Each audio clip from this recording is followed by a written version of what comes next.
같이 자리에 일어나셔서 오 예수님 찬양하심으로 주일 공동예배를 시작하겠습니다.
사도신경으로 우리의 신앙을 고백하겠습니다.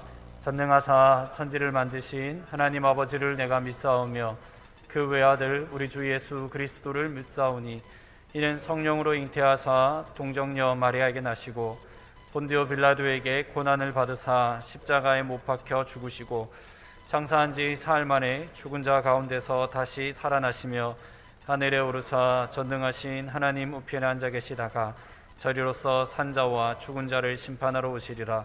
성령을 믿사오며 거룩한 공회와 성도가 서로 교통하는 것과 죄를 사하여 주시는 것과 몸이 다시 사는 것과 영원히 사는 것을 믿사옵나이다. 아멘. 시간 지난 한 주간의 삶을 돌아보면서 우리의 죄와 허물을 하나님 앞에 고백하고 또 그러한 우리의 연약함에도 불구하고 분에 넘치도록 베풀어 주신 은혜를 헤아려 하나님을 찬송하며 감사를 고백하겠습니다.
그런즉 누구든지 그리스도 안에 있으면 새로운 피조물이라 이전 것은 지나갔으니 보라 새 것이 되었도다. 아멘.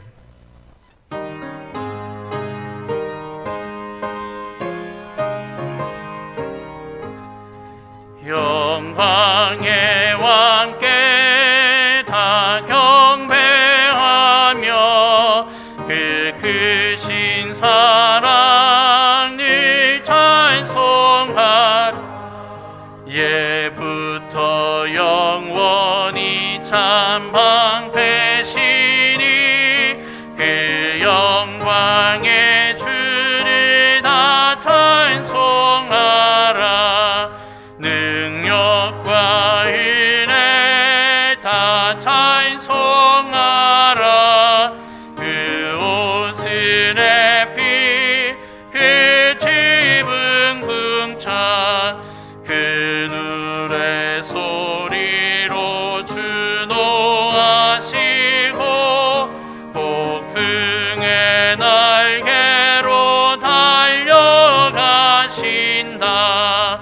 저 아름답고 놀라운 일이 가득한 이 땅 다 주의 조화. 그 힘찬 명령에 더 잡히나니 저 푸른 바다늘로 자라기라.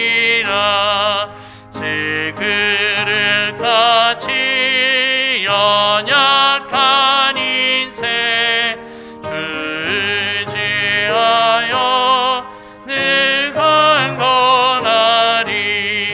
온 백성 지으신 만왕이시니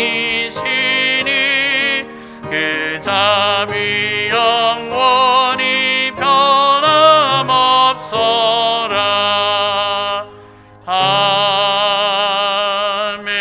아멘.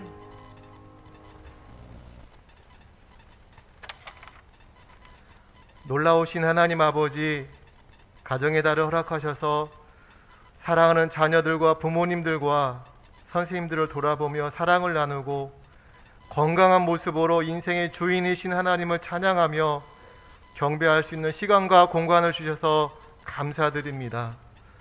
주님, 잠언 말씀을 통하여 의인은 가정과 직장, 일상생활 속에서 정직하고 성실하게 살아야 하고 말과 행동을 절제하며 이웃을 섬기는 삶으로 초대하셨음을 알게 되었습니다. 그러나 우리들은 자신의 어려움과 고통만 바라보며 이웃을 적극적으로 섬기지 못하고 자신만의 안전함과 평안함을 추구하며 살아왔음을 용서하옵소서. 주여, 조국 교회가 무기력과 절망으로 신음하고 있습니다. 악인의 삶을 버리고 멀리해야 하지만 집단 이기주의와 왜곡된 신앙으로 세상의 걱정거리가 되었고 심각한 위기 가운데 놓였습니다. 그러나 주의 공의를 베풀어 주셔서 이제라도 크신 하나님의 은혜와 우리들의 진정한 회개를 통해서 회복시켜 주시기를 간절히 기도합니다. 온 세상을 두렵게 하고 미래에 대한 불안한 마음을 주는 감염병으로 인하여 우리의 일상이 멈추고 고통스러운 시간을 보내고 있지만 우리가 어떠한 마음으로 생각하고 살아야 하는지 분명하게 알게 해주시고 정신을 차려 고통당하는 이웃을 향한 사랑과 헌신을 나누게 하시고 고통 중에서라도 다시 오실 예수님을 소망하며 믿음으로 인내하는 성도 되게 해주시기를 간절히 기도합니다. 1년간 이어지는 차세대 비대면 예배로 인하여 사랑하는 자녀들이 하나님과 인격적인 관계를 맺기 어려운 때이지만 엘리 제사장 시대에 사무엘을 키우신 하나님께서 사랑하는 부모와 교사들의 눈물과 몸부림을 통해서라도 사무엘과 같은 믿음의 장수들을 손수 빚어주시기를 간절히 기도합니다. 주님의 몸된 전주 제자교회 공동체가 코로나 이후 사단의 권세를 파하는 주님의 마지막 명령인 강력한 선교의 사명을 감당할 수 있도록 모든 성도들의 생각과 마음을 붙들어 주셔서 힘과 용기를 주시기를 간절히 기도합니다. 특별히 인도와 네팔을 위하여 모금되는 귀한 헌금이 귀한 씨앗이 되어 그 땅을 치유하고 회복하여 오병이의 기적처럼 놀라운 변화를 보게 하여 주옵소서. 주님, 분명한 목적을 가지고 온 세상을 경영하시는 하나님께서 개인과 교회에게 어려움을 허락하신 이유가 분명히 있음을 알게 하시고, 어떠한 상황 가운데서도 절망하지 말게 하시고 포기하지 말게 하시고 합력하여 선을 이루시는 하나님만 바라보게 하여 주옵소서. 혼자 있을 때는 외롭고 힘들지만 두세 사람이 함께 기도하고 격려하는 중에 하나님께서 신비롭게 역사하시는 것을 경험합니다. 우리 모두 사랑하는 성도들에게 시간과 물질을 나누는 수고를 허락하시고 더욱더 열심히 절망 가운데 눈물 흘리는 자, 연약한 자, 소외된 자, 몸과 마음이 고통 중에 있는 자들을 찾아 그리스도의 사랑을 나누며 함께 십자가를 짊어지게 하여 주옵소서. 세계 역사를 통하여 일하시는 주님을 찬양합니다. 어제 한미 정상회담을 통하여 남북 북미 관계를 기가 막힌 방법으로 회복시켜 주시고 대화와 협력을 통하여 이산가족 화상상봉이 이루어지게 하시고 지하자원 수입과 금강산 개성 백두산 관광과 개성공단이 재개될 수 있도록 공의를 베풀어 주옵소서. 감염병 속에서도 두려워하지 않고 하나님만 바라보고 사역하고 있는 귀한 구동환, 김희균, 변호사 이정수, 김상균, 유현순, 신익수, 유은진, 최낙연, 유영미 선교사님 사역 외에 놀라운 은혜와 건강을 끊임없이 허락해 주셔서 주님 오실 때까지 주어진 사명 잘 감당하게 하시고 전 세계 37개국 58가정을 섬기는 선물을 주셨으니 기쁨과 즐거움으로 가족처럼 섬기게 하시고 하나님만 높이는 제자 공동체 되게 하여 주옵소서.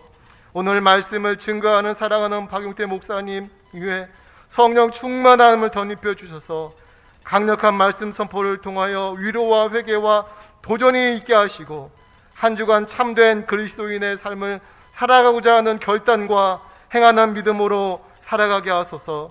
조은주 권사님 찬양을 통하여 모든 성도들이 한 마음으로 찬양과 경배를 드리게 하여 주옵소서.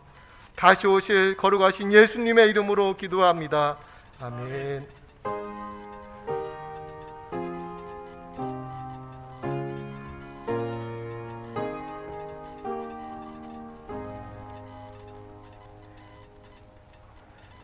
오늘 함께 은혜 받으실 말씀은 구약성경 잠언 12장 15절부터 28절까지입니다.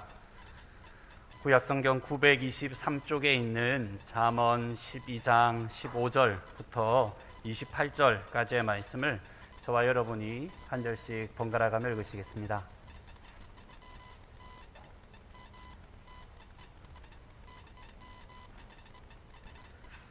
미련한 자는 자기 행위를 바른 줄로 여기나 지혜로운 자는 권고를 듣느니라.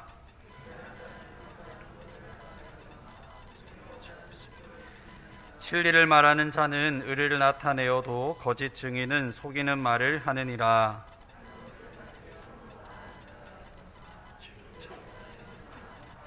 진실한 입술은 영원히 보존되거니와 거짓 혀는 잠시 동안만 있을 뿐이니라.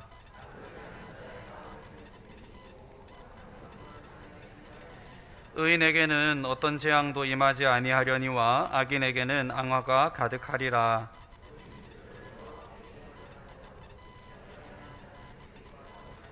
슬기로운 자는 지식을 감추어도 미련한 자의 마음은 미련한 것을 전파하느니라.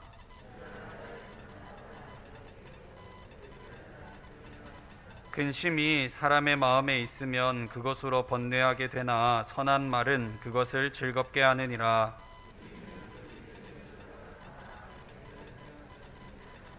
게으른 자는 그 잡을 것도 사냥하지 아니하나니 사람의 부귀는 부지런한 것이니라. 공의로운 길에 생명이 있나니 그 길에는 사망이 없느니라. 아멘. 조은주 권사님께서 정석껏 준비한 찬양으로 하나님께 영광 돌리시겠습니다.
아멘, 아멘, 아멘, 아멘. 우리 하나님 앞에 힘찬 영광의 박수를 올려드리겠습니다. 좌우에 계신 분들 한번 인사하시죠. 잘 나오셨습니다. 주님의 이름으로 사랑하고 축복합니다. 우리 같이 한번 축복하겠습니다. 당신은 하나님의 거룩한 성전입니다. 같이 한번 축복합시다. 당신은 하나님의 거룩한 성전입니다. 당신은 하나님의 거룩한 성전, 그 안에 주 성령 계시네. 당신을 통하여서 하나님 나라 이 땅 위에 이루어지니. 우리는 하나님의 거룩한 교회입니다. 우리는 하나님의 거룩한 교회, 우리 안에 주 성령 계시네. 우리를 통하여서 하나님 나라 이 땅 위에 이루어지리. 아멘, 아멘, 아멘, 아멘. 정말 우리를 통해서 하나님 나라의 영광이 이 땅 가운데 힘있게 펼쳐지기를 우리 주님 이름으로 축복합니다. 우리 오늘 성령 강림 주일입니다. 저는 예배당 올 때마다 꽃꽂이 보면 지난주 꽃꽂이 기억하십니까? 우리 계속 절기 어린이 주일에 그 노란 그 기억하십니까? 꽃꽂이 하는 분들이 얼마나 애를 많이 써요. 오늘 성령 강림 주일이라고 물 받으라고 오늘 다 이렇게 우리 신복순 권사님들 꽃꽂이 하시는데 힘찬 박수로 한번 격려하겠습니다. 하여튼 오늘 성령 강림 주일입니다. 그래서 부활절 이후로 그러니까 6월절 이후 50일 되면 오순절인데 오순절 성령 강림을 기념해서 보통 오늘 이제 성령 강림 주일 그러거든요. 그러니까 우리가 정말 성령께서 우리 마음을 사로잡으시고 우리 각 사람, 우리 온 가정, 우리 온 교회를 성령 충만하게 하시는 그런 은혜의 역사가 있기를 바랍니다. 우리 늘 그렇게 기도하면서 오늘 또 말씀 듣고 예배하면 좋겠습니다.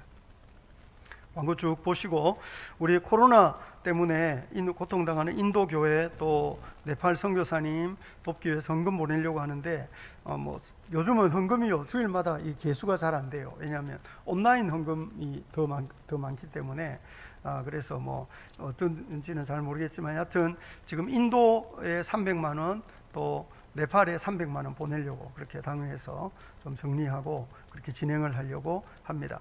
하여튼 우리가 어려움 당하는 여러 지역들 위해서 좀 우리 교회가 견고한 버팀목 되도록 그렇게 기도하시면 좋겠습니다. 우리 29일에 자살 예방 거리 캠페인 라이프오프에서 하는데 우리 교회가 함께 협력하려고 해요. 우리 학생들이 참여하면 봉사 이렇게 점수도 줄 수 있습니다. 그래서 우리 라이프오프에서 요즘 이게 코로나 때문에 이게 우울한 사람 많고 어려운 분들이 너무 많아서 요즘 자살 시도자가 계속 늘어나고 있다는 말이 있어요. 그래서 우리가 좀 생명지키기 위한 캠페인 하는데 좀 마음에 감동이 있으면 좀 참여하시면 좋겠습니다. 김주환 형제가 김동환 한은경 집사님네 큰아들이 이제 내일 입대해요. 그래서 여러분 군대 가는데 위해서 많이 기도하시고 또 격려해 주시면 감사하겠습니다. 제가 한번 기도하겠습니다. 자비하신 주님, 성령 강림주일 우리를 주님 앞에 불러주셔서 예배하게 하여 주시니 정말 감사합니다. 우리를 성령으로 충만하게 하셔서 하나님 사랑하는 뜨거운 마음으로 예배할 수 있는 성도들이 되게 하여 주옵소서. 세상이 얼마나 어수선하고 또 이 땅에 얼마나 유혹이 많은지 정말 인생을 따분하게 살아가는 사람들도 우리 주변에 얼마나 많은지 하나님 우리를 성령으로 충만하게 하셔서 우리 하나님의 음성에 마음과 힘을 다하여 응답할 수 있는 거룩한 열정을 우리 속에 부릴듯 하게 하여 주옵소서. 하나님을 참 알지 못한 채 육체와 마음을 원하는 대로 사는 인생이 이 땅에 너무 많아서 고통과 슬픔이 점점 확장되고 있는 시대에 우리가 살고 있습니다. 하나님, 우리 심령을 새롭게 빚어주셔서 세상의 불의에 대항하며 거대한 악에 굴종하지 않으며 하나님, 우리는 주의 말씀 보여잡고 부르심을 따라갈 수 있는 복음의 증인, 생명의 증인, 예수의 증인 되도록 우리를 성령으로 충만하게 하여 주옵소서. 그래서 우리 귀한 성도들로 말미암아 이 땅 가운데 생명 주시는 은혜의 역사가 강력하게 나타나는 그런 선한 영광을 보게 하여 주시기를 원합니다. 오늘 예배당에 나와 있는 많은 성도들이 있고 또 여기저기 영상으로 예배 참여하는 지체들도 있는데 한 영혼 한 영혼 형편과 처지를 아시는 주님께서 우리를 은혜로 싸매어 주시고 격려하시며 복음과 그리스도를 위하여 사는 인생 되도록 우리를 일으켜 주옵소서. 이 시간에 우리가 함께 주의 말씀 듣기 원합니다. 성령님, 우리 각 사람 우리 교회를 향하여 간곡하게 말씀하여 주옵소서. 예수님 이름으로 기도합니다. 아멘, 아멘.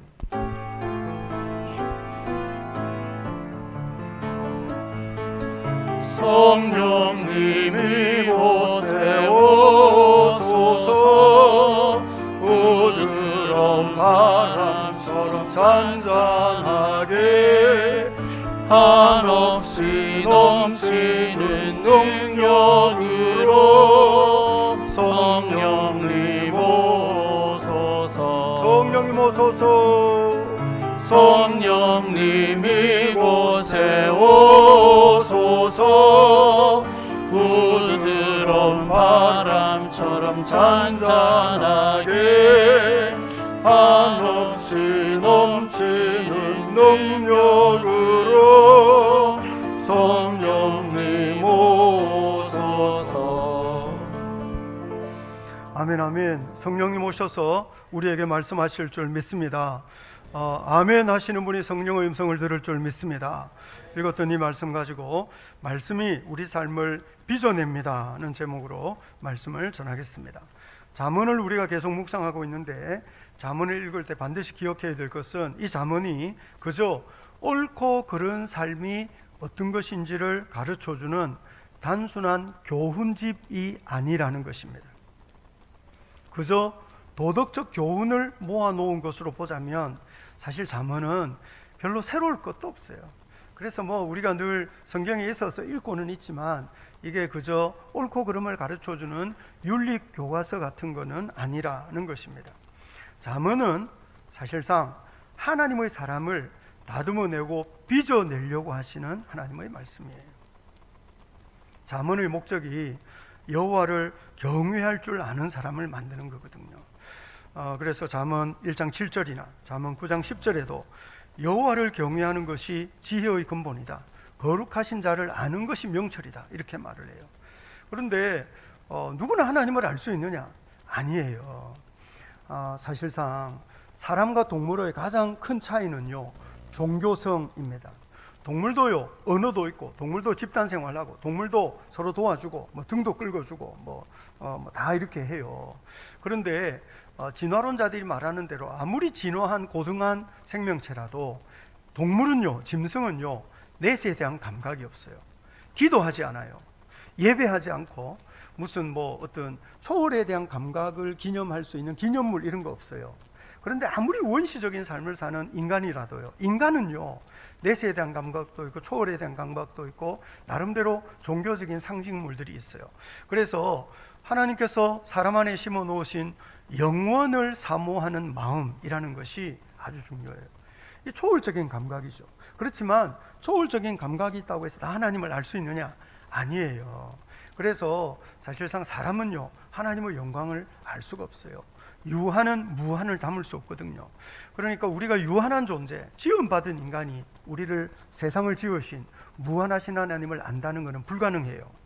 사람이 아는 하나님은요, 인간성의 투사, 연약한 인간성의 투사예요. 자기 원하는 모양을 만드는 거죠. 그래서 이를테면 물고기 잡는 사람은 물고기 모양의 신을 섬겨요.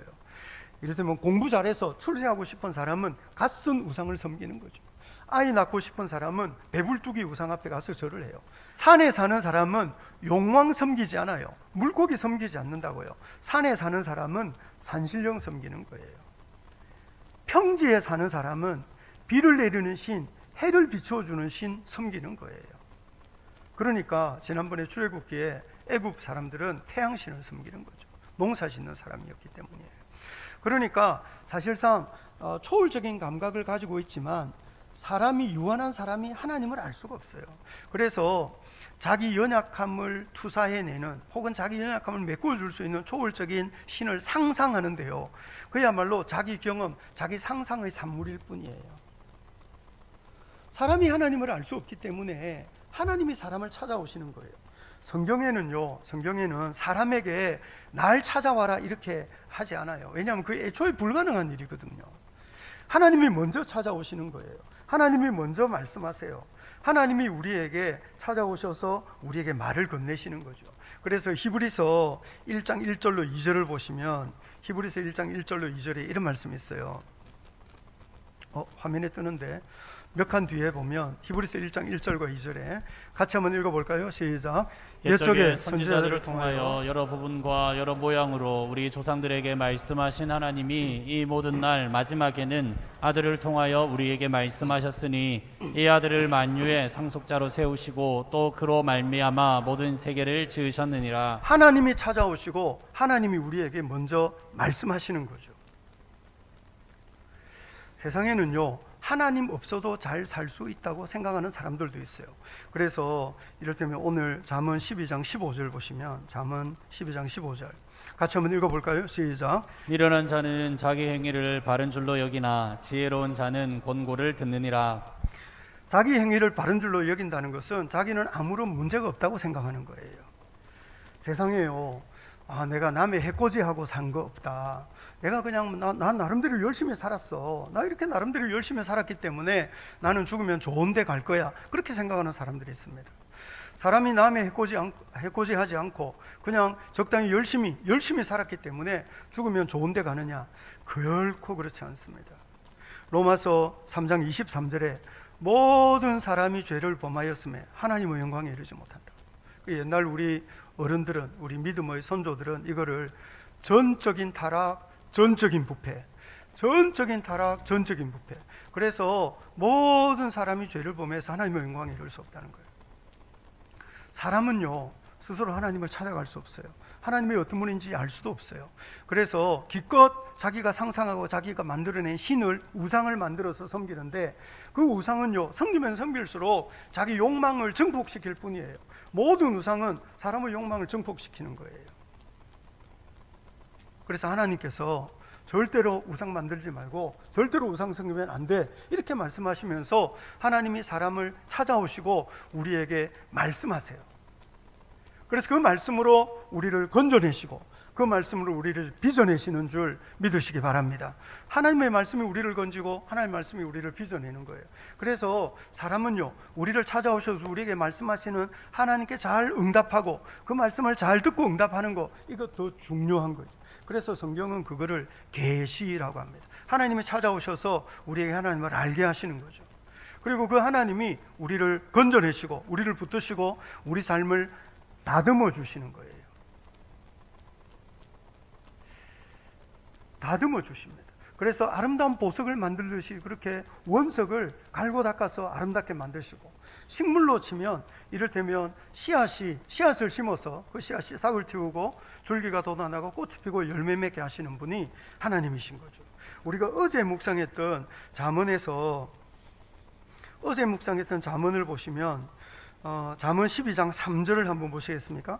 잠언 12장 3절입니다.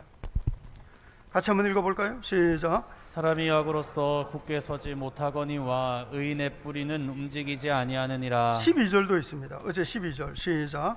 악인은 뿌리의 이익을 탐하나 의인은 그 뿌리로 말미암아 결실하느니라. 뿌리로 말미암아 결실하는 거죠. 우리가 싹을 틔우고 그것이 점점 뿌리 내리고 이렇게 줄기가 자라고 꽃이 피고 열매 맺듯이 예수 믿는 사람의 신앙이라는 것, 우리의 삶이라는 것은요, 이렇게 점점 싹 트고 자라나서 마침내 결실하는 삶이에요. 그래서 하나님께서 이 말씀을 가지고요, 우리를 다듬어내고 우리를 빚어내려고 하시는 거죠. 그래서 고린도 전서 3장 6절 7절에는 이런 말씀도 있어요. 같이 한번 읽어볼까요? 시작. 나는 심고 아볼로는 물을 주었을 때 오직 하나님께서 자라나게 하셨나니 그런즉 심는 이나 물 주는 이는 아무것도 아니로되 오직 자라게 하시는 이는 하나님뿐이니라. 하나님의 말씀이 우리 속에서 자라나가지고 아름다운 인격, 거룩한 성품으로 열매 맺게 되기를 우리 주님의 이름으로 축복합니다. 하나님께서 우리를 다듬으시고 빚어내셔가지고요, 하나님을 경외할 수 있는 예배자로 만들어 주시는 거예요. 그래서 우리에게 말씀하시고 우리를 찾아오셔서 우리를 손붙잡아 주시는, 또 우리를 건져 주시는 그 하나님께 응답하는 것이 아주 중요한 거죠. 근데 이 하나님께 응답해 가지고요, 거룩하고 경건한 인격으로 살아간다는 것이 어느 날 하루아침에 이렇게 되는 거 아니고, 이거는 늘 듣고 겸손하게 배우고 잘 순종하는 과정을 통해서 점점점 아름답게 형성되어 가는 것입니다. 우리가 어느 순간 복음 듣고 예수 믿을 수는 있는데요, 여호와를 경외하는 거룩한 백성이 되는 것은 시간이 한참 걸려요.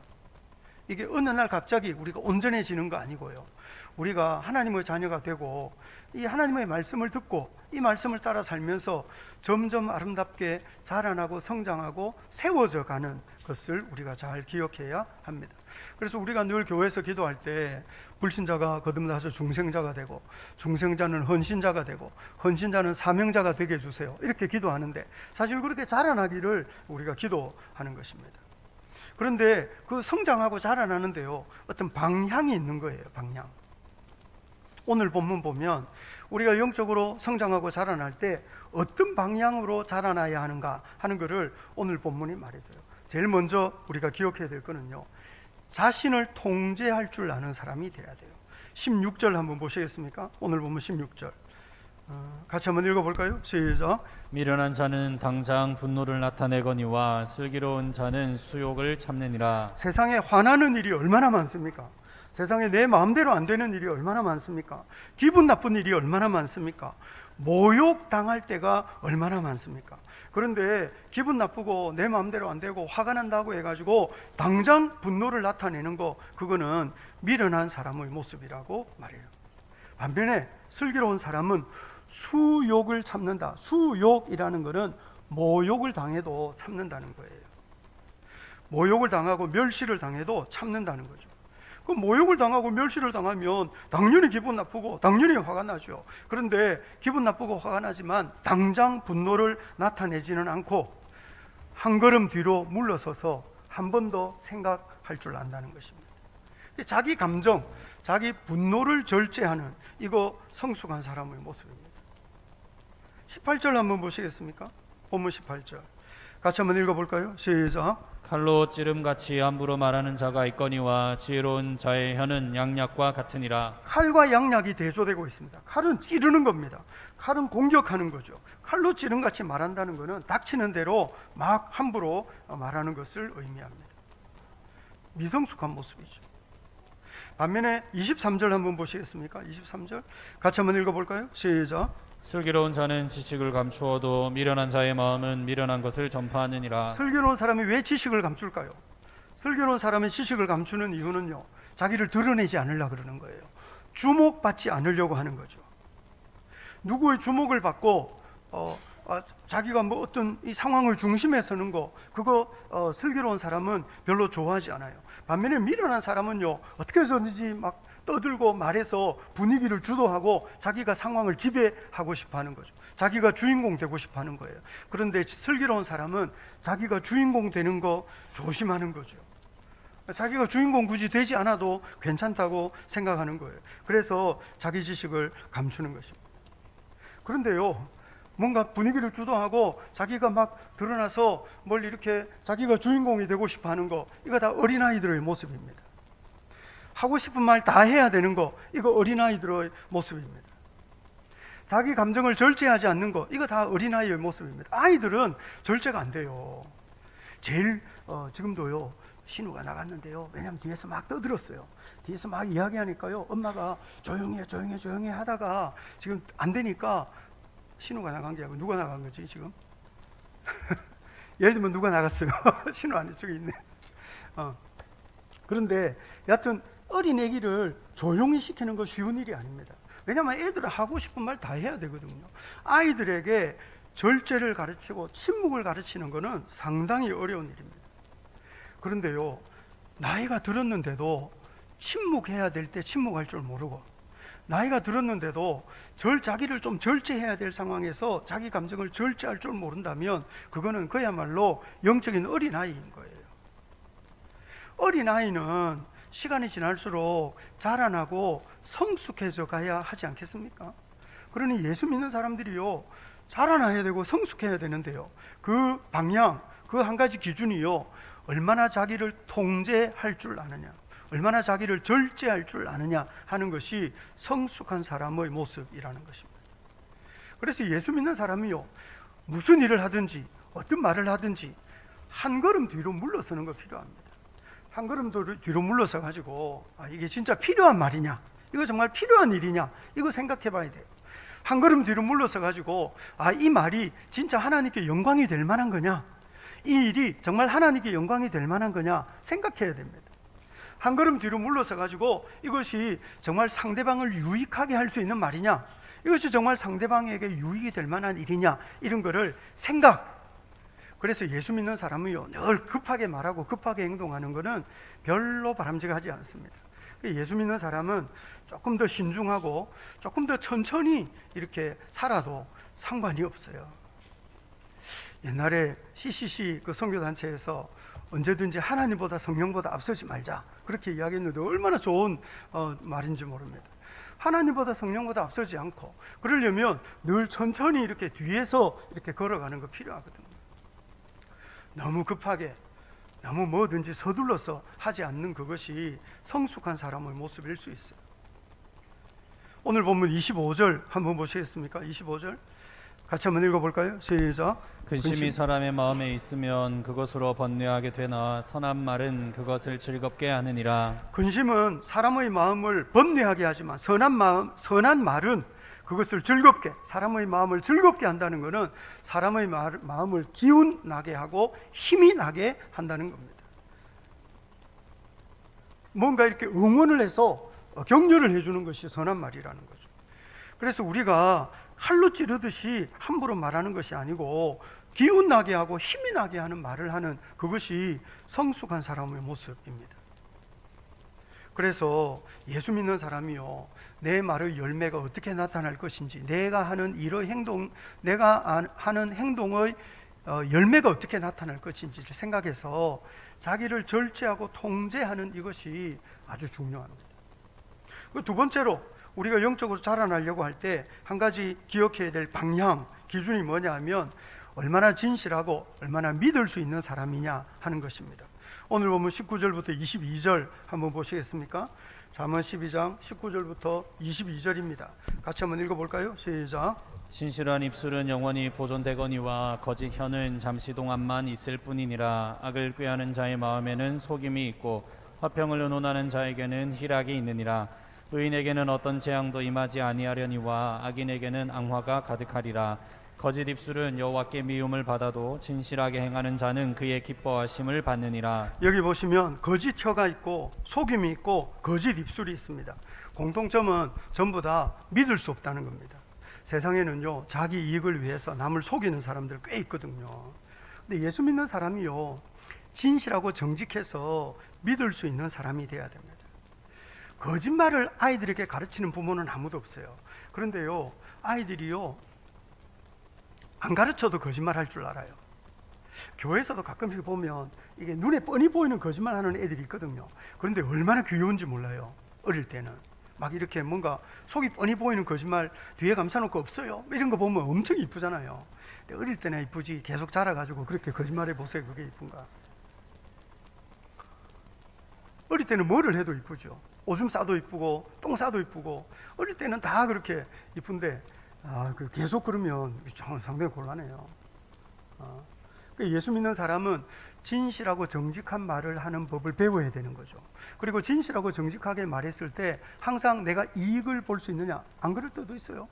그렇지만 진실하고 정직해야 돼요. 근데 저는 가끔씩 요즘 자문을 묵상할 때도 그렇지만 진실하고 정직한 기독교인처럼 어리석은 사람이 없다는 생각이 들 때도 있어요. 예수 믿는 사람이요, 거짓말을 못하는 것이 그게 좋은 면일 수도 있는데요, 자칫하면 진실하고 정직한 사람이요, 잔인한 사람이 될 수도 있어요. 그런 이야기 있잖아요. 왜 그 사슴과 나무꾼 이야기.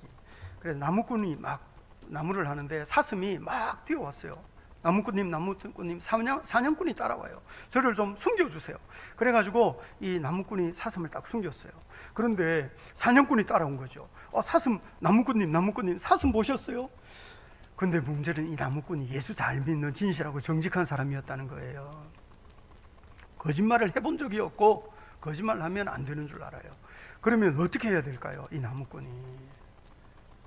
근데 많은 기독교인들이요, 자기는 늘 진실하고 자기는 늘 정직하기 때문에 나는 거짓말 절대로 못해, 그렇게 하면서 사슴을 가르쳐줘요. 사슴 여기 숨었다고. 자기는 정직하고 자기는 진실한데요, 그거는 성경이 가르치는 진실함이 아니에요. 세상에는요, 어떻게 보면 진실하고 정직한 것보다 더 중요한 것이요, 믿을 수 있는 사람이 되어야 돼요. 내가 거짓말은 절대로 못하는 진실한 사람이다, 이렇게 생각하고 살기보다는 믿을 수 있는 사람이 되는 것이 더 중요해요. 모든 것을 다 진실하게 다 까발리는 것이 좋으냐? 아닐 때도 있어요. 우리는요, 투명한 것이 좋다고 생각하는 시대에 살고 있거든요. 그래가지고 무슨 커피집을 가도 투명하고 여튼 식당을 가도 안이 다 들여다 보이고, 그래서 우리는 뭐든지 투명한 것이 좋은 줄 알아요. 그런데요, 진실도요, 금방 드러나기보다는 오랜 세월을 두고 드러나는 것이 훨씬 더 바람직할 때도 있어요.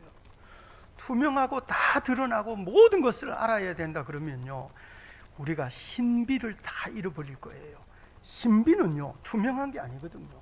신비는 금방 알 수 있는 게 아니에요. 신비는요, 오랜 세월 깨달아지는 것이지, 이게 눈앞에 방금 드러나는 것이 신비가 아니라고요. 그래서 예수 믿는 사람은 다 투명하고 다 알아야 되고 다 드러나야 된다고 생각하는 이 가볍고 얄팍한 시대에, 오히려 우리는 하나님의 영광은 우리가 모르고 이해할 수 없는 영역이 더 많다는 것을 인정해야 될 필요도 있어요.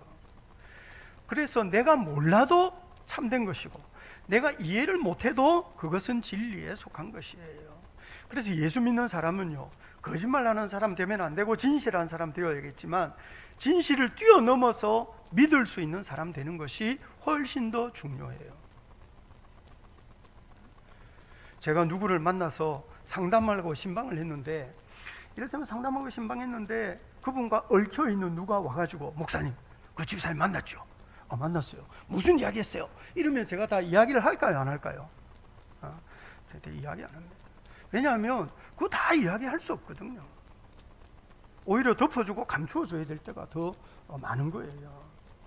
모든 것을 다 진실하고 정직하게 이야기한다고 다 유익하냐? 그렇지 않죠. 그렇지만 제가 누구를 속여먹는 사람이냐?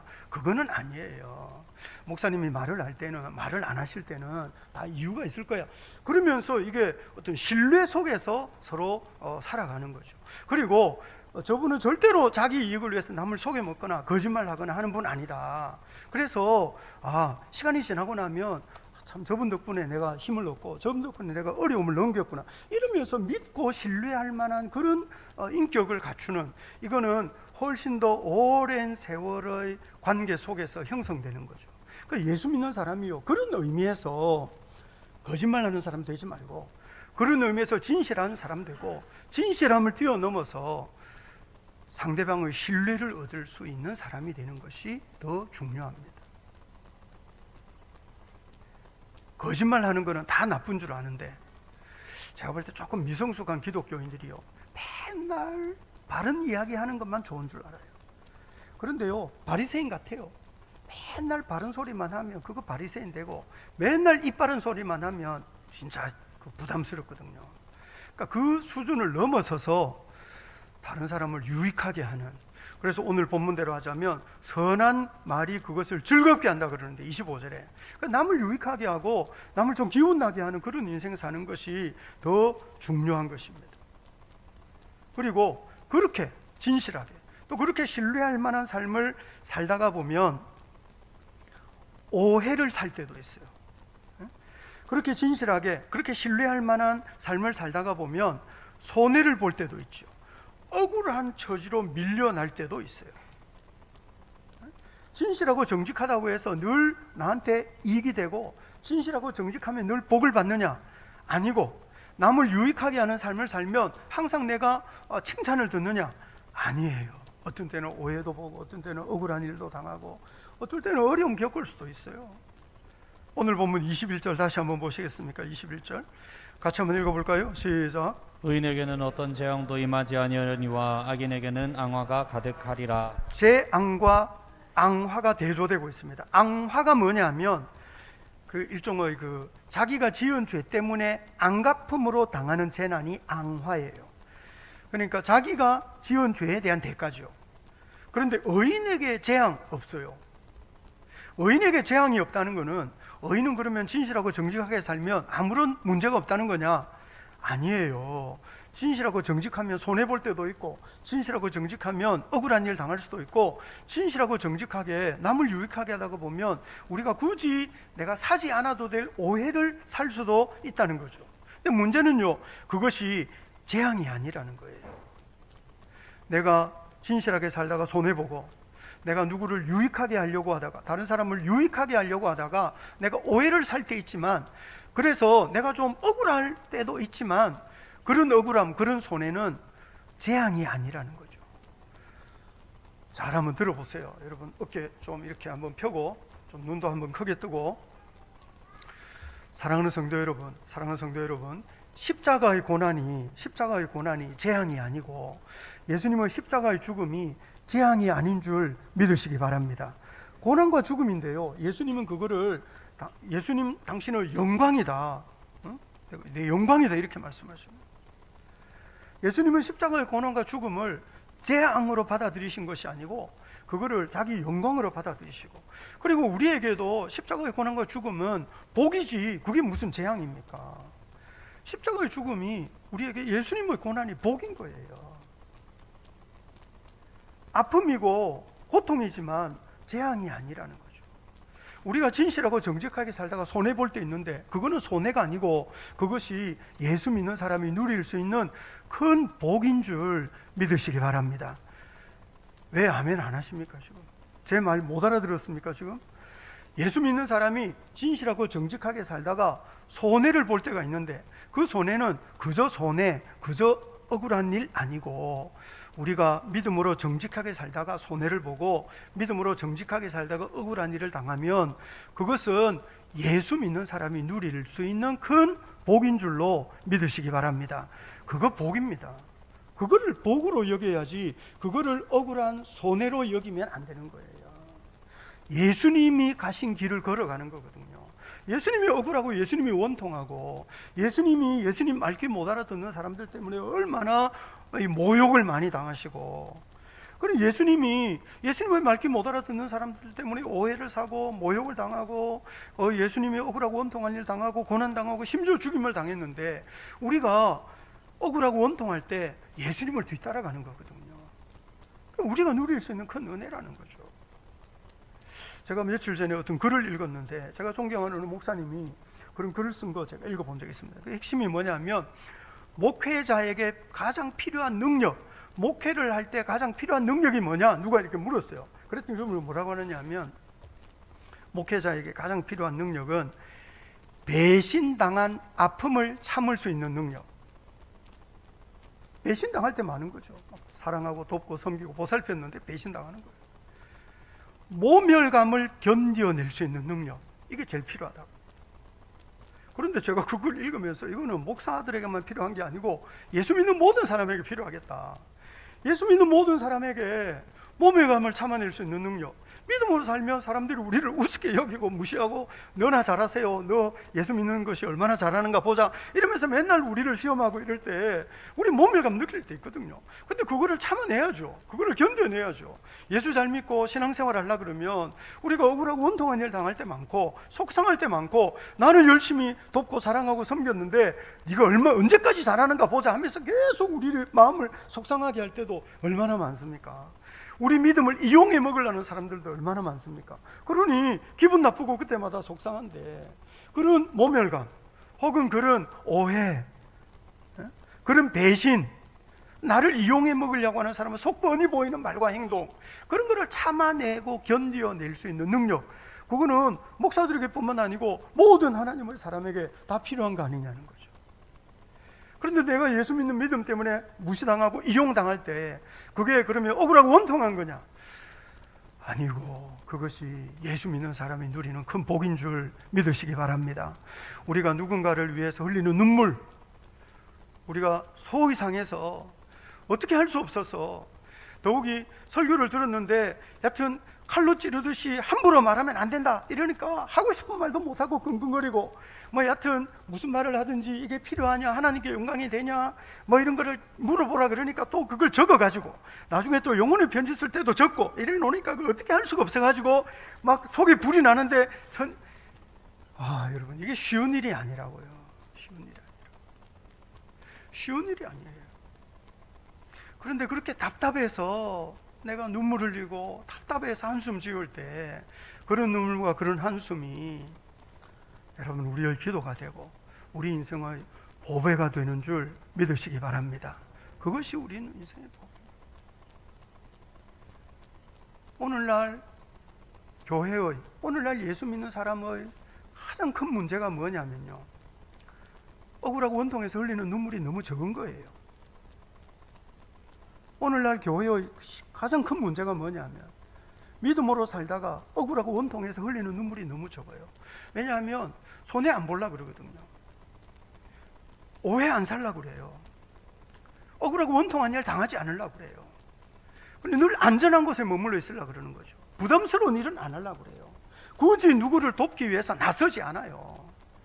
억지로 하지 않으면 안 될 때 하는 거는 있지만 적극적으로 나서가지고 누군가를 돕고 섬기고 누군가를 위해서 울고 이런 사람 잘 없어요. 우선 기도를 잘 안 해요. 기도 시간이 너무 짧아요. 기도를 잘 안 해요. 그러니까 자기를 위해서도 기도 안 할 뿐만 아니라 기껏 기도해도 자기가 어려울 때는 기도하는 거고 남의 어려움을 짊어지고 흘리는 눈물이 너무 말랐어요. 교회 안에 우선 기도가 절대적으로 기도 시간이 줄었고 기도하는 사람이 적어졌지만 사실 그게 코로나보다 더 무서운 건 줄 알아야 됩니다. 여러분. 코로나가 무서운 것이 아니고 기도하는 사람이 줄어들고 그리고 기도를 해도 자기가 어려울 때는 기도해요. 근데 그 기도를 해도 여튼 옛날 어른들이 말하듯이 소나무 뿌리를 뽑듯이 그렇게 기도하지는 않죠. 요즘은. 더 중요한 거는 남을 위해서 눈물을 흘리는 사람이 적어요. 남을 위해서 눈물을 흘리는 사람이 적기 때문에 우리 삶이요 너무 메마르고 얄팍해요.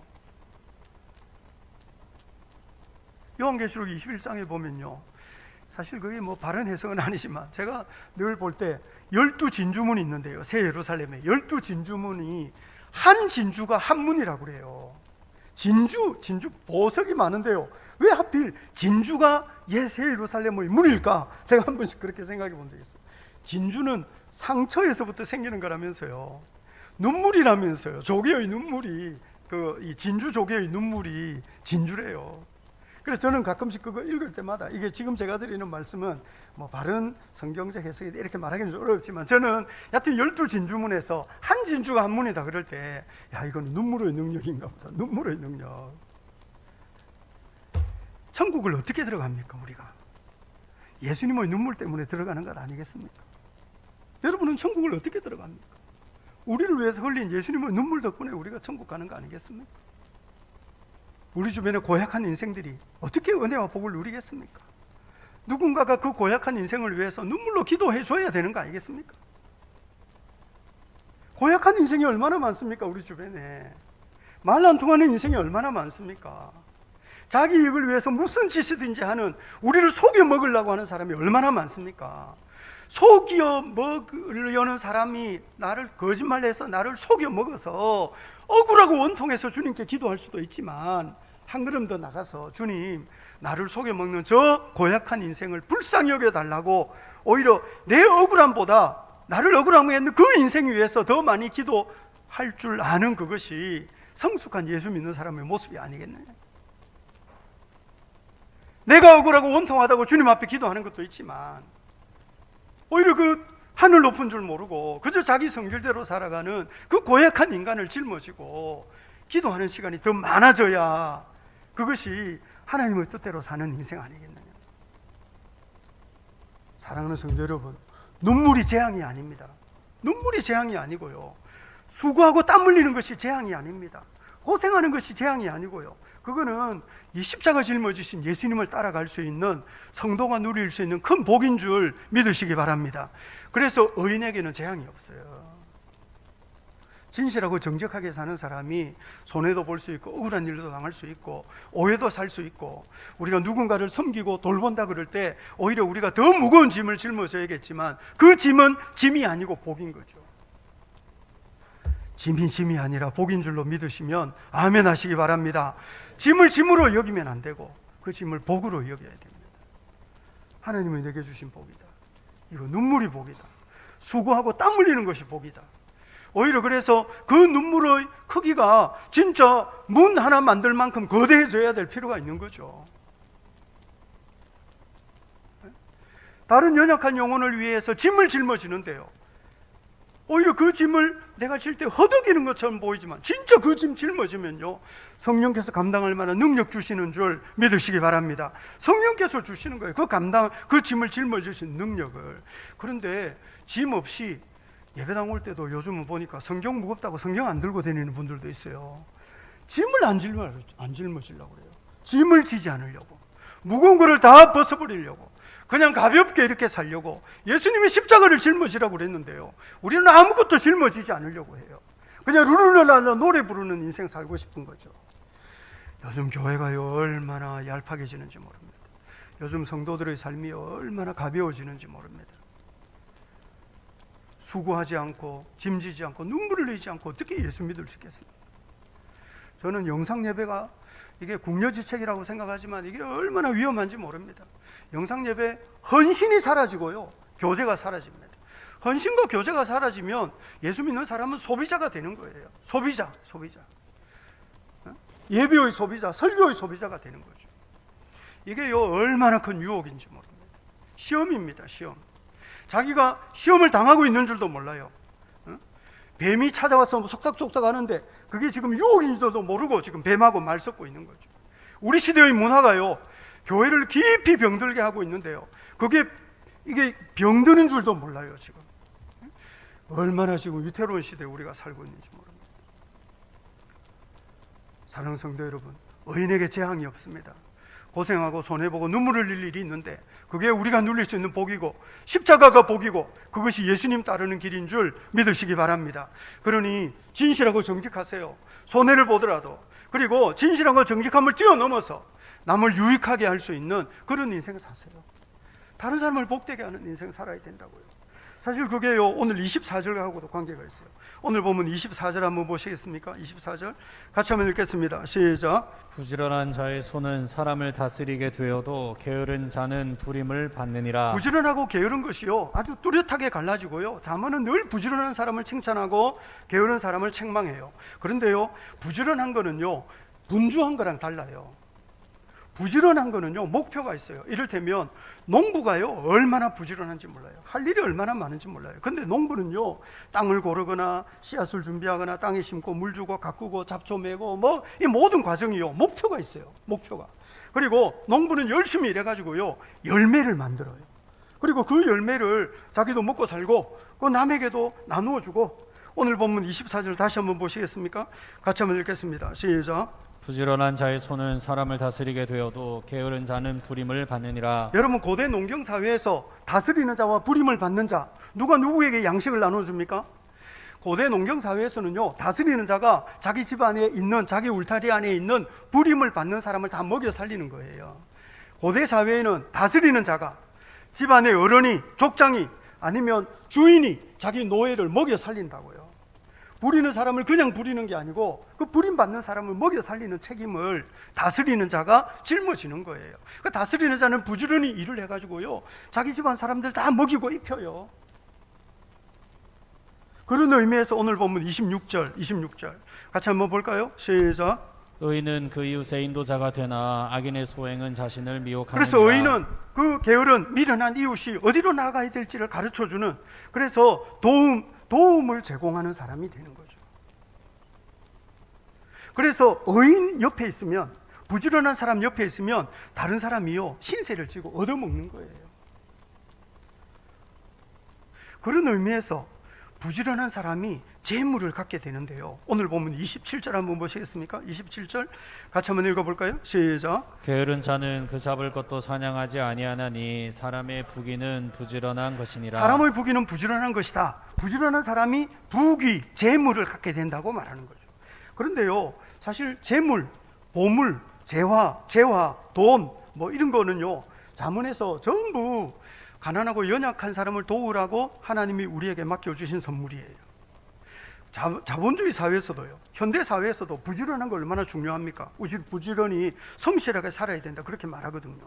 그런데요, 부지런하고 성실하게 살면 부자 된다, 이게 잠언이 말하는 거냐? 그거는요, 세상 사람들도 말하는 거예요. 근데 우리가 한 가지 잘 기억해야 될 거는요, 부지런하고 성실하면 부자 된다, 이게 항상 그런 거냐? 가난하면, 게으르면 늘 가난해진다, 게으르면 가난해진다, 이게 늘 그런 거냐? 성실함과 재물, 게으름과 가난의 상관관계가요, 이게 복잡해요. 이게 성실하다고 다 부자 되느냐? 아닙니다, 여러분. 아이들이 공부를 열심히 하면 다 좋은 성적을 받느냐? 아닙니다. 공부 열심히 해도 성적이 안 나올 때도 꽤 있어요. 열심히 일한다고 해서 다 부자가 되냐? 아니에요. 세상에는 내가 노력하면 다 그 대가를 받을 수 있느냐? 아니에요. 열심히 노력해도 대가를 얻지 못하는 사람들도 많거든요. 세상에요, 이게 성실함과 재물, 게으름과 가난의 상관관계가요, 이게 너무 복잡해요. 이게 단순하지 않아요. 마이클 샌델이라는 사람이 쓴 공정하다는 착각이라는 책을 누가 저한테 소개하고 갖다 줘가지고, 목사한테 책을 소개할 때는 갖다 줘야 돼요. 누가 저 책을 저한테 갖다 줬어요.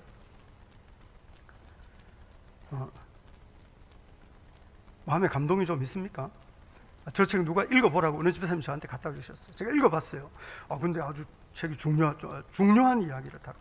능력주의. 우리는 능력 있는 사람이 더 많은 것을 소유한다, 이렇게 생각하죠. 그리고 그런 경쟁을 하는 것이 좀 이게 아주 좋은 민주적인 공평한 사회다, 이렇게 생각한다는 거예요. 근데 실제로는 그렇지 않다는 거죠. 능력대로 일을 해서 열매를 얻는다, 이거는 항상 그렇지 않다는 거예요. 오히려 저 책이 말하는 거는요, 인생에는 내 능력 외의 요소들이 훨씬 더 많다는 거예요. 그래서 불신자들은요, 그거를 운빨이라 그러더라고요. 불신자들은 인생에는 운빨이 작용할 때가 더 많다는 거죠. 그 운빨이라는 거는요, 내 능력, 내 노력의 대가를 항상 누릴 수 있는 것은 아니고, 오히려 내 능력과 내 열심 이상의 요소들이 삶 가운데 너무 많다는 거예요. 예수 믿는 사람은 그거를 운빨이라고 하지 않고요, 그거를 은혜라고 그래요. 하나님께서 우리를 붙드시는 은혜 덕분에 우리가 사는 것이지, 내 능력, 내 노력, 내 열심의 대가로 복을 누리는 것은 아닌 거죠. 그러니까 주님께서 우리에게 은혜를 주시고 복을 주시고 능력을 주신 이유가 뭐냐? 주님이 우리에게 은혜와 복을 주신 이유는 연약한 사람을 돌보라고, 먹여 살리라고 내한테 은혜를 주신 거죠. 그래서 오늘 본문 28절 같이 한번 보시겠습니까? 같이 한번 읽겠습니다. 시작. 공의로운 길에 생명이 있나니 그 길에는 사망이 없느니라. 정의로운 길이 있고 공의로운 길이 있어요. 성경에서 정의로운 길은요, 늘 바른 말을 하는 거예요. 바르게 사는 거죠. 공의는요, 바르고 진실한 것을 넘어서서 연약한 사람을 감싸 안을 수 있는 긍휼, 자비를 포함해서 그거를 공의라고 한다고요, 성경에서. 자수성가한 사람이요, 다른 사람 인정하기 어렵습니다. 자수성가한 사람은 게으른 사람 받아들이기 어렵습니다. 왜냐하면 자기는 열심히 노력해서 이만한 성취를 얻었는데 너 왜 그렇게 게으르게 사느냐? 부지런하고 성실한 사람이 연약한 사람 받아들이기 쉽지 않습니다. 그렇지만 성경은요, 부지런하고 성실한 사람이 열매를 많이 거두어가지고 그 열매를 가난한 사람에게 나누어 주는, 그래서 오히려 연약한 영혼을 짊어지는, 그것이 훨씬 성숙한 삶의 열매라고 말한다는 거죠. 그래서 예수 믿는 사람은요, 거짓말쟁이를 욕하는 것이 아니고 오히려 그 거짓말쟁이를 감싸 안을 수 있는 능력을 배우는 것이 더 필요합니다. 예수 믿는 사람 중에 제일 무서운 사람이요, 맨날 입 바른 소리만 하는 거예요. 입 바른 소리, 늘 옳은 말만 하는 거죠. 얼마나 사람을 피곤하게 하는지 몰라요. 아무리 내가 진실하고 아무리 성실해도요, 긍휼과 따뜻함을 잃어버리면 얼마나 잔인한 사람이 되는지 모릅니다. 예수를 믿는데 따뜻함을 잃어버렸다. 다른 사람을 좀 불쌍히 여길 줄 모른다. 그러면 예수 잘 믿고 성실하고 막 열심을 내는 사람일수록 바리새인 같아서 주변 많은 사람들에게 해가 됩니다. 예수 믿는 사람이 공의로운 길, 연약한 영혼을 짊어질 수 있는 따뜻한 마음을 배우는 것이 얼마나 중요한 일인지 모릅니다. 울라브 하우게라고 하는 노르웨이 시인이 있는데요, 제가 얼마 전에 이 시 읽으니까 이거 딱 자문이다 싶은 생각이 들더라고요. 이 시인이 뭐라고 했느냐 하면, 거기 언덕 꼭대기에 서서 소리치지 말아라. 물론 네 말은 옳다. 너무 옳아서 말하는 것이 도리어 성가시다. 잠언 이렇게 읽는 사람이 있어요. 잠언을 도덕 교훈처럼 읽는 거죠. 그래가지고 읽는데요, 너무 부담스러워요, 이 잠언이. 읽으면 읽을수록. 그리고 잠언을요, 맨날 애들한테만 읽으라고 그래요. 애들한테만. 오히려 자기가 적용해야 되는데 자기는 안 읽고 애들한테만 자꾸 읽히려고, 남한테만 이렇게 하라고. 성가셔요. 잠언은요, 그냥 언덕 꼭대기에서 소리치는 게 아니에요. 잠언은 우리 삶을 다듬는 거죠. 그래서 거기 언덕으로 들어가 풀무 만들고 쇠를 달구고 망치질하며 노래하는, 우리가요 다 이게 어그러진 인생이고 다 연약한 인생인데요, 하나님의 말씀이 우리를 쳐서 다듬어 가지고요 쓸모있는 그릇으로 만들어 주시는 거예요. 우리가 별 볼 일 없는데 하나님의 말씀이 우리 영혼 가운데 새겨져 가지고요, 이 말씀이 우리 안에서 싹을 틔우고 자라나고 꽃 피우고 열매 맺는 거죠. 그래서 처음에는 죄인이고, 처음에는 자기가 죄인인 줄도 모르고 하나님의 영광에 이를 수 없는 인생인 줄도 모르고 제잘난 맛에 살다가, 아니구나, 내가 죄인이구나, 내가 연약하구나, 하나님의 말씀과 은혜 없이는 설 수 없는 인생이구나 하는 것을 깨닫고 주님 앞에 무릎 꿇으면서 이 말씀 붙잡고 실험하는 가운데 말씀이 우리를 빚어내는 겁니다. 말씀이 우리를 다듬어내는 거예요. 그거를 디모데 후서 3장 16절 17절이 이렇게 말하죠. 같이 한번 읽어볼까요? 시작.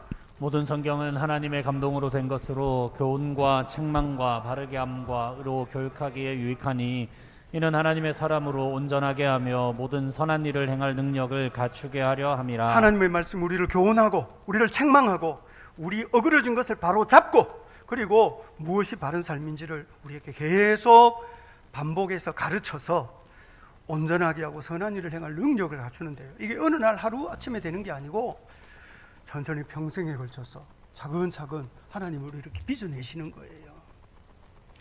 그러니 우리에게 말씀하시는 그 하나님 앞에 무릎 꿇고 그 말씀을 신중하게 잘 듣고 마음을 다해서 응답하는 것이 얼마나 중요한 일이겠습니까? 어떤 때는 넘어질 수도 있고, 어떤 때는 말씀 들으면 내가 부끄러울 때도 있고, 어떤 때는 말씀 들으면 한번 우쭐 하면서 기운이 날 때도 있고, 뭐 이렇지만 이 모든 이 엎치락 뒤치락 몸부림치는 과정을 통해서 하나님께서 우리를 정말 여호와를 경외하는 성숙한 인격을 가진 하나님의 사람으로 빚어내시지 않겠습니까? 하나님의 말씀이 우리를 빚어내는 겁니다.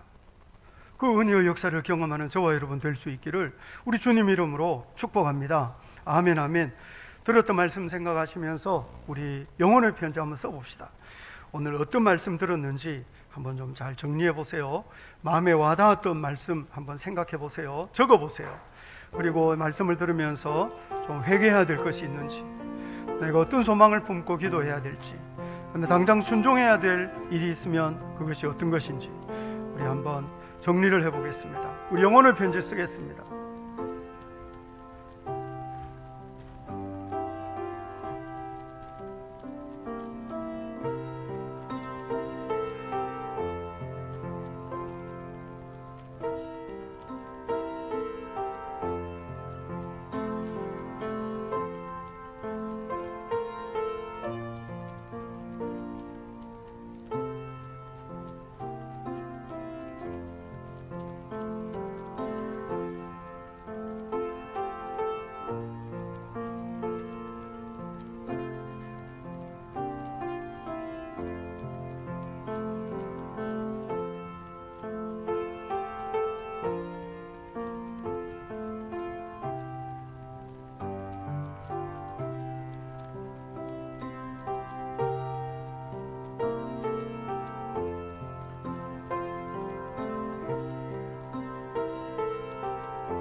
아멘, 아멘. 우리가 들었던 말씀 생각하시면서 찬송가 420장을 부르겠습니다. 찬송가 420장입니다.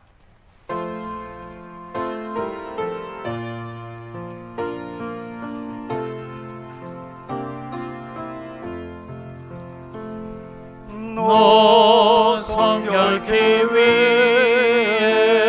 늘 기도하며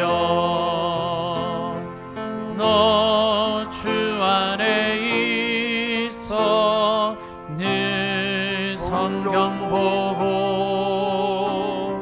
온 형제들 함께 늘 사귀면서 일하기 전마다 너 기도하라. 너 성결케 위해 내 머리 숙여 저 미리 계신 내 주께 빌라. 주 사귀어 살면 주 닮으리니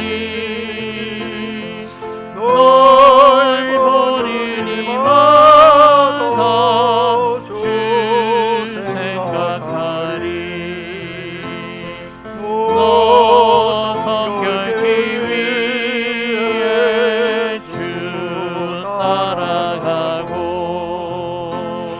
일 다급하여도 당황치 말고 참 즐거울 때나 또 슬플 때나 너 주님만 믿고 늘 따라가라. 너 성결케 위해 늘 기도하며 내 소원을 주께 다 맡기어라. 너 성령을 받아 주 섬겨 살면 저 천국에 가서 더 잘 섬기리. 아멘, 아멘. 이 시간에 우리가 들었던 말씀 생각하시면서 주님 정말 그렇습니다. 우리를 성령으로 충만하게 하시고 우리를 하나님의 말씀으로 가르쳐 주옵소서. 그래서 세월 지나갈수록 경건하고 거룩한 인격으로 주님 사랑하며 주님 경외할 줄 아는 예배자 되도록 성령님 우리를 아름답게 빚어 주옵소서. 기도합시다.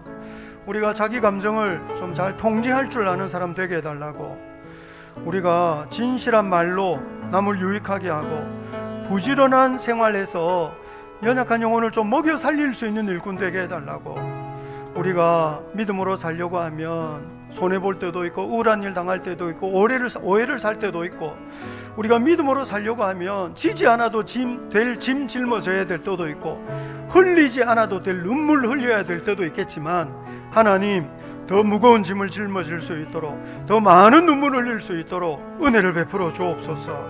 내 눈물이 내 짐이 재앙이 아니라 복인 줄 알고 내가 눈물을 흘리며 짐을 짊어지고 예수님 따라갈 수 있는 하나님의 사람 되기 원합니다. 그렇게 좀 기도합시다. 하나님의 말씀을 그저 귀찮은 도덕 윤리처럼 나를 성가시게 하는 참 그런 교훈처럼 받아들이지 않고, 내가 하나님의 말씀을 부담스럽게 여기지 않고, 주님 기도합니다. 이 말씀으로 나를 쳐서 다듬으시고 나를 아름다운 하나님의 사람으로 빚어 주옵소서. 세월 지나갈수록 예수님 닮고 세월 지나갈수록 하나님 경외할 줄 아는 예배자 되기 원합니다. 사모하고 결단하는 분들은 일어나서 기도하겠습니다. 통성으로 합심해서 기도하겠습니다. 하나님 아버지, 하나님 아버지, 성도들 부르셔서 함께 예배하게 하시니 정말 감사합니다.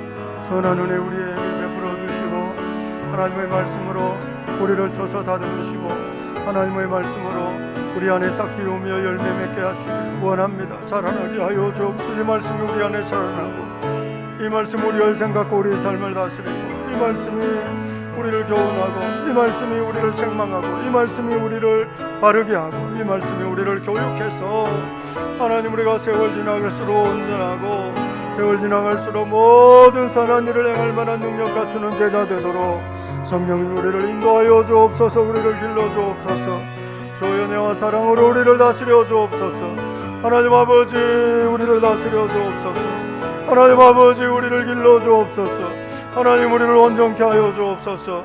주님을 알고 주님을 경외하며 주님이 업혀드리는 예배자 하나님 주의 말씀 앞에 무릎 율법으로 주님의 뜻 복종하며 순종하여 하나님 우리가 눈물을 흘리며 짐을 짊어지고 우리 예수님 따라갈 수 있는 제자 되게 하여 주시기를 간절히 기도합니다. 간절히 기도합니다. 자비하신 아버지 하나님 이 시간에 귀한 성도들 부르시고 저의 말씀 듣게 하시니 감사합니다.